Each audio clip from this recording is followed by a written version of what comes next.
যে একটু দেখি তো আজকে ইন্ডিয়াতে কি গান চলছে। এ কে বলেন তো? এ হলো জিন শয়তান, ভিতরে ভিতরে যে জাগাচ্ছে কে? আল্লাহ তাআলা বলছেন ইউসবিসু ফি সুদুরিন নাস মিনাল জিন্নাতি ওয়ান নাস, অন্তরে যে খারাপ কুমন্ত্রণা দেই ও হলো মানুষ শয়তান, ও হলো জিন শয়তান। আল্লাহ বলছে অন্তরে যে খারাপ পরিকল্পনা জাগাই ও হলো মানুষ শয়তান, ও হলো জিন শয়তান। আপনি ওয়াদা করার পরে যখন আবার ভিতরে জেগেছে তখন লাফ দিয়ে উঠে বলবেন তোর মুখে লাগতে পারি, তোর মুখে লাগতে পারি, ঠিক তো শয়তান, আমি তো ওয়াদা করেছি আমি কথা বলবো না, আবার কেন আমার মনটা চাচ্ছে কথা বলতে, এই শয়তান সর, এই শয়তান সর, নাউজুবিল্লাহ মিন জালিক, নাউজুবিল্লাহ মিন জালিক। এ তো যদি না হয় তাহলে উঠে সুন্দর করে অজু করে তুমি 2 রাকাত সালাত আদায় করো। শয়তান কিন্তু আল্লাহর সাথে ওয়াদা নিয়েছে। শয়তান বলেছে আমি জীবন বাজি রেখে আদম সন্তানকে জাহান্নামে নিয়ে যাব। এটা আমার জাতির সামনে জরুরি ঘোষণা। আল্লাহর সামনে ওয়াদা করেছে, আমি জীবন বাজি রেখে বলছি আমি ইবলিস মানুষকে জাহান্নামে নিয়ে যাব, জাহান্নামে নিয়ে গিয়েই ছেড়ে দেবো, আমি একাই জাহান্নামে যাব। এই কথা ইবলিস বলছে, যার কারণে সিজদা করলে ও খুব কষ্ট পায়। ও বলছে, শয়তান নিজে বলছে যে ওমেরা লিবনে আদম লিসুজুদ ফাসাজাদা ফালাহুল জান্নাহ, আদমের ছেলে মেয়েকে সিজদা করতে বলা হয়েছে, ওরা যখন সিজদা করে তখন ওরা জান্নাতে চলে যায়। ওমের আলী সুজুদে, আমাকেও তো সিজদা করতে বলা হয়েছিল, ভাই তো আমি নাকচ করে দিয়েছি, ফালিয়ান্নার আমার জন্য জাহান্নাম। ইয়া ওয়াইলাতি, ওরে আমার দুঃখ, ওরে আমার আফসোস। আমি ইবলিস জাতিকে বলছি শোনো, ওরে আমার দুঃখ, ওরে আমার আফসোস। ইবলিস বলছে ওরে আমার দুঃখ, ওরে আমার আফসোস, চিল্লাচিল্লি করে কান্নাকাটি করে বলছে আদমের ছেলে মেয়েকে সিজদা করতে বলা হয়েছে, ওরা সিজদা করেছে, ওরা জান্নাতে চলে গেছে, আমাকে সিজদা করতে বলা হয়েছিল, আমি নাকচ করেছি, আমার জন্য জাহান্নাম। ওরে আমার দুঃখ, ওরে আমার আফসোস। আপনি যখনই ওযু করে 2 রাকাত সালাত আদায় করে সিজদা করবেন তখন লাফ দিয়ে শয়তান দূরে চলে যাবে আর চিল্লাচিল্লি করে কান্নাকাটি করে বলবে।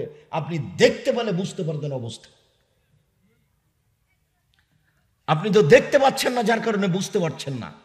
আপনি যদি এভাবে রক্ষা করতে না পারেন, সুন্দর করে ওযু করবেন, 2 রাকাত সালাত আদায় করবেন, কান্নাকাটি করবেন, ও তখন দূরে গিয়ে লাফালাফি করে চিল্লাচিল্লি করে এই কথা বলবে, ওরে আমার আফসোস, ওরে আমার দুঃখ, কান্নাকাটি করবে আর এভাবে বলবে শয়তান। অতএব দিনী বোন 4টা কাজ করুন। আরেকটা কথা শোনেন, আল্লাহ রাসূল বলছেন যে নবীগণ জান্নাতে যাবেন, শহীদেরা জান্নাতে যাবে, সত্যবাদীরা জান্নাতে যাবে, ওই সব মহিলারা জান্নাতে যাবে। সিরিয়ালে আপনারা আছেন। তবে ওই সব মহিলারা কারা? স্বামী আদেশ করলে হাসি মুখে পালন করে, 1। 2, স্বামীর সাথে কথা বললে হাসি মুখে বলে। 3, স্বামী যখন বাড়িতে থাকে না তখন নিজেকে হেফাজতে কন্ট্রোলে রাখে, মনে করে না যে এখন স্বামী নেই একটু এর সাথে ওর সাথে গল্প করে নিই, এখন স্বামী নেই একটু চাচির বাড়ি থেকে আসি, এখন স্বামী নেই একটু ভাবির কাছ থেকে আসি। এইটা যারা মনে করে না তারা জান্নাতি নারী। 3টে গুণ, ভালো নারীর জন্য 3টা গুণ। 1, স্বামীর সাথে কথা বললে হাসি মুখে বলে। 2, স্বামী আদেশ করলে পালন করে। 3, স্বামী যখন বাড়িতে থাকে না তখন নিজেকে হেফাজতে রাখে। আর আপনার সাথে তো একটা কথা আছেই, এখনই বলতে যাচ্ছি এখানে। তো আর একটা কথা বলে নি, এই যে স্বামী আদেশ করলে পালন করে, স্ত্রীকে কাজ করতে বলবেন, নিজে নিজে জুতা খুঁজবেন না। বলবেন খালেদা জুতা জোড়া কোথায় আছে একটু দেখো তো, খালেদা 1 গ্লাস পানি নিয়ে আসো, খালেদা এ করো, ও দেখো টাকা কোথায় আছে, ওখান থেকে 200 টাকা দাও তো। সব টাকা নিজের কাছে রাখেন না, বউকে লুকিয়ে রেখে, ভয় হয় যে বউ নিয়ে পালিয়ে যাবে, এরকম ভয় হয় তো 2-3 হাজার রাখেন, 2-4 হাজার রাখেন, বাকি ব্যাংকে রাখেন। আপনাকে তো আমি বউ পরীক্ষা করতে বলেছি টাকা দিয়ে, যদি বউ টাকা না রাখে তাহলে ও হস্তে নিব, ওকে তালাক দিতে হবে। সব টাকা পয়সা তারই কাছে রেখে দিতে হবে, সেখান থেকে টাকা নিয়ে খরচ করবেন। ওকে একটু শিখান, ওকে একটু বুদ্ধি দেন। ও যদি আপনার অগোচরে কাউকে টাকা দিয়ে দেয়, নিয়ে পালিয়ে যায়, তাহলে হস্তি নিব, ওকে তালাক দিতে হবে, ওকে রাখা যাবে না। কম কম 2-4, 5,000, 10,000 দিয়ে দিয়ে দেখেন। আমাদের কাছে তো নিজের কোনো টাকা নাই, আমি তো নিঃস্ব মানুষ, প্রতিষ্ঠানের টাকা তো সব তো ভাষাতেই থাকে, যে যা প্রয়োজন হয় সেটুকু নিয়ে এসে তো সেখানে রাখা হয়, বাকি তো সব তো ব্যাংকেই থাকে। যত 10 টাকা হোক 20 টাকা হোক বাড়িতে সেখানেই থাকে। একটু বউকে পরীক্ষা করে দেখেন। সবসময় কাজে বলবেন, আদেশ করবেন। নিজে নিজে যদি পানি নেন, নিজে নিজে যদি জুতা খুঁজেন, তাহলে আপনার স্ত্রী বলবে আমার উপরে রাগ করেছে সেজন্য তো আমাকে বলে না, আমার উপরে রাগ করেছে সেজন্য তো বলে না। ওর কিন্তু বুদ্ধি কম। জজ হোক আর অফিসার হোক আর দেশ চালাক, সেটা যেই হোক, আল্লাহ রসুল বলেছেন না না। সম্মানিত দিনী ভাই বোন, আপনার সাথে একটু জরুরি কথা আপনার পরিবারকে নিয়ে। রাসূল সাল্লাল্লাহু আলাইহি ওয়াসাল্লাম বলেন যে পুরুষের উপরে জিম্মেদারি 5টা। পুরুষের উপরে জিম্মেদারি 5টা। 1, ফাকসুহা মাত্তাসাইতা, তুমি যে মানের খাবা তোমার বউকে সে মানের খাওয়াবা। 2, তুমি যে মানের কাপড় পরিধান করবা তোমার স্ত্রীকে সে মানের কাপড়। 3, অলা তুকাব্বে, কখনো বউকে কটু কথা বলবো না। ভুলেও কোনোদিন আপনি স্ত্রীকে গালি দিবেন না, মুখ খারাপ করবেন না। এই ছলাই, তোমাকে বলছি, বউকে গালি দাও। বক্তব্য শুনতে এসেছো, বক্তব্যের সাথে মুনাফিকি করো না। আর আপনি মুরব্বী, আপনার কথা এখনো বলে আপনার ছেলে মেয়ে প্রতিবেশী যে আজও নাকি আপনি আপনার স্ত্রীকে গালি দেন।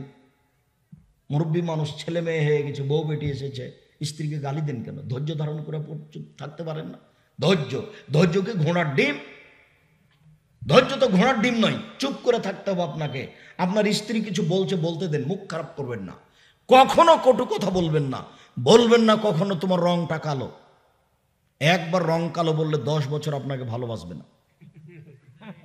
বলবেন না তোমার ঠোঁটটা মোটা, এভাবে বলবেন না। একবার বললে ওর মন ছোট হয়ে যাবে, 10 বছর ভালোবাসবে না।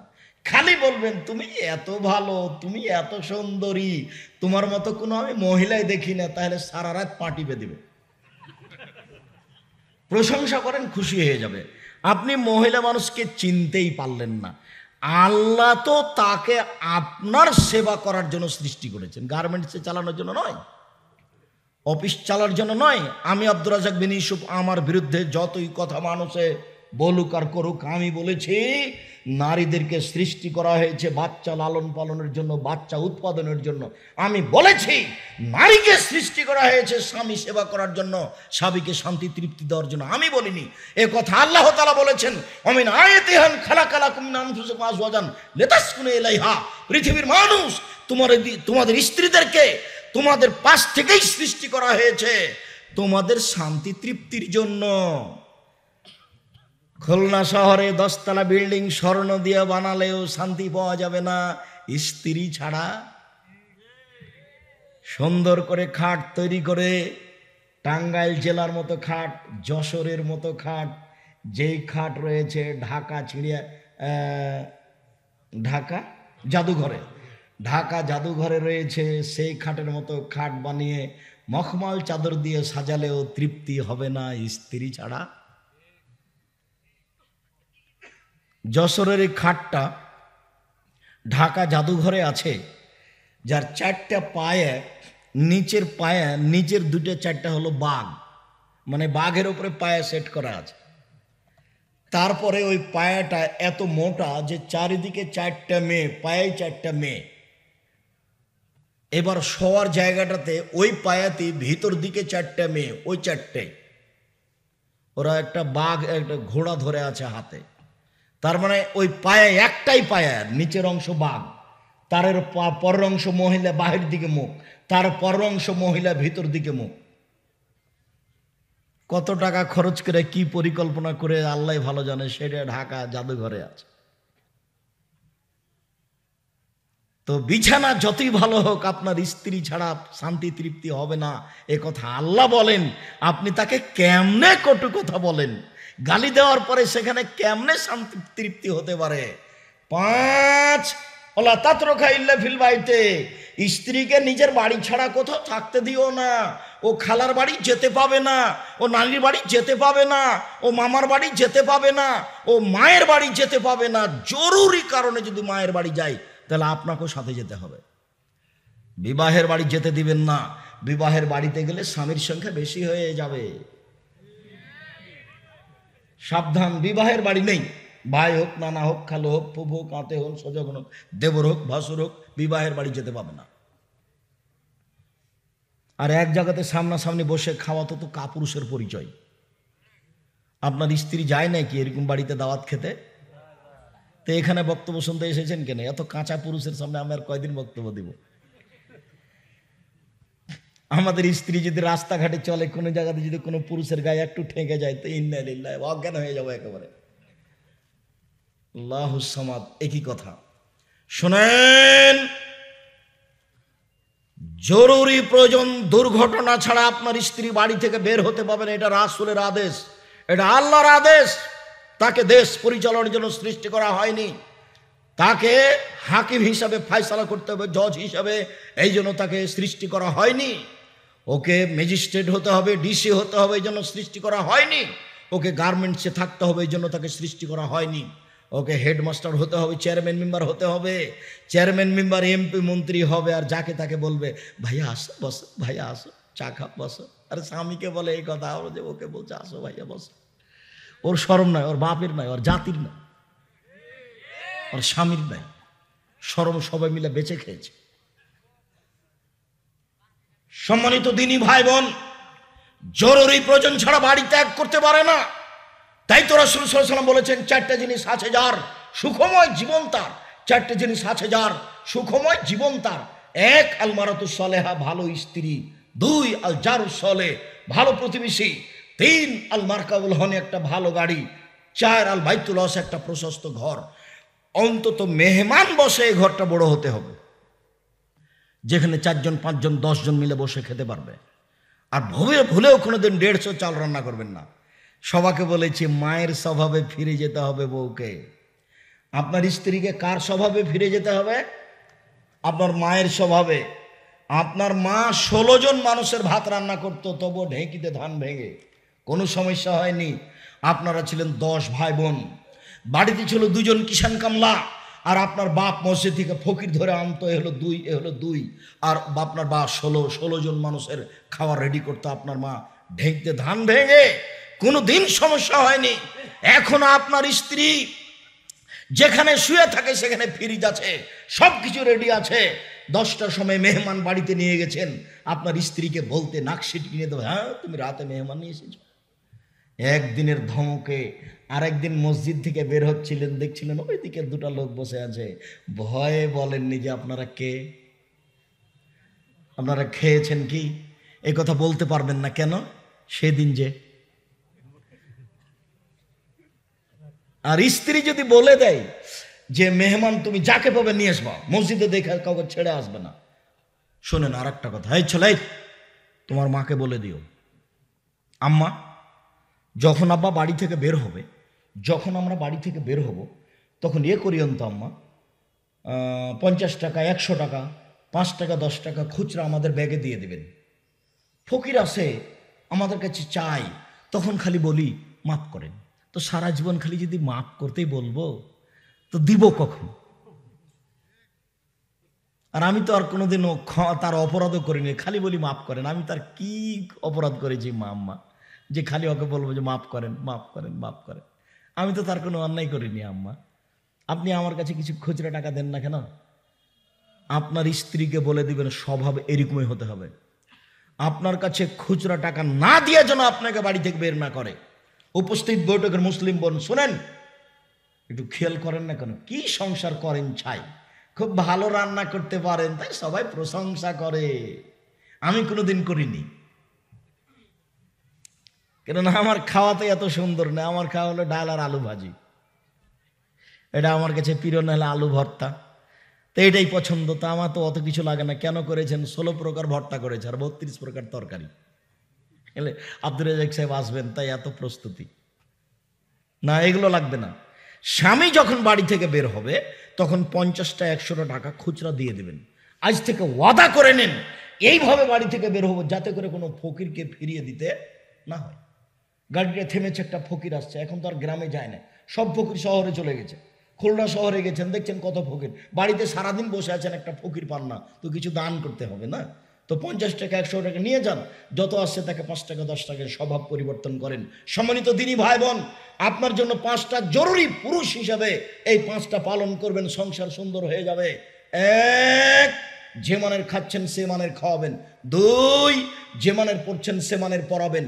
3, কটু কথা বলবেন না।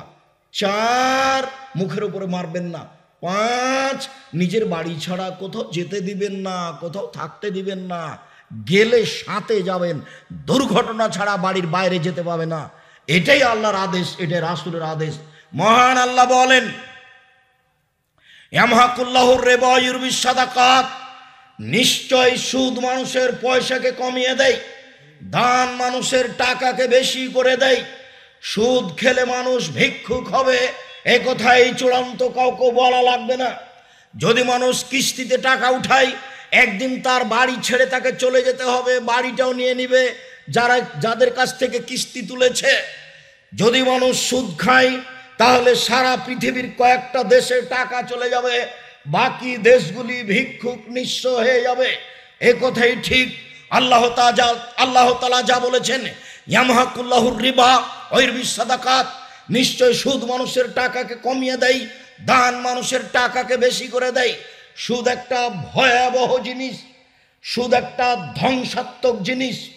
সম্মানিত দিনী ভাই বোন, যেসব পাপের কারণে মানুষের জাহান্নাম ঘোষণা হয়েছে, তার একটি ঘোষণা হচ্ছে সুদ।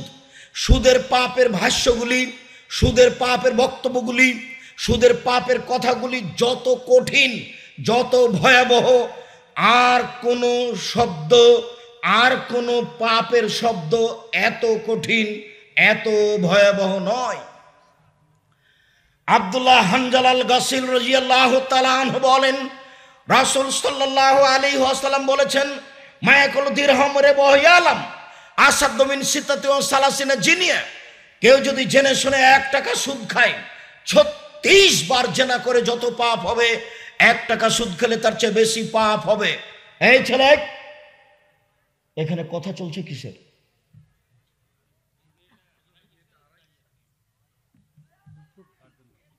চুপচাপ কিছু করার চেষ্টা করবেন। আর আপনারা আমাকে ব্যস্ততা দেখাবেন না, আমারও অনেক পথ আছে, আমি কিছুক্ষণের মধ্যেই বক্তব্য শেষ করব। অতএব আপনি আমাকে দয়া করে কোনো কাজ দেখায়েন না, একবারে পাথরের মতো বসে থাকবেন, পাখি যেন মনে করে পাথর। মুখ বন্ধ করে থাকবেন, গল্প তো একটু পরে হবেই। তাহলে এখন কোন শরমে গল্প হচ্ছে, একটু পরে তো হবেই, একটু পরে কেউ নিষেধ করবে না। রাসূল সাল্লাল্লাহু আলাইহি ওয়াসাল্লাম বলেন, কেউ যদি জেনে শুনে 1 টাকা সুদ খায়, 36 বার জেনা করে যত পাপ হবে, 1 টাকা সুদ খেলে তার চেয়ে বেশি পাপ হবে। পাপের জগতে সবচেয়ে ঘৃণিত পাপ জেনা। পাপের জগতে সবচেয়ে ঘৃণিত পাপ জেনা।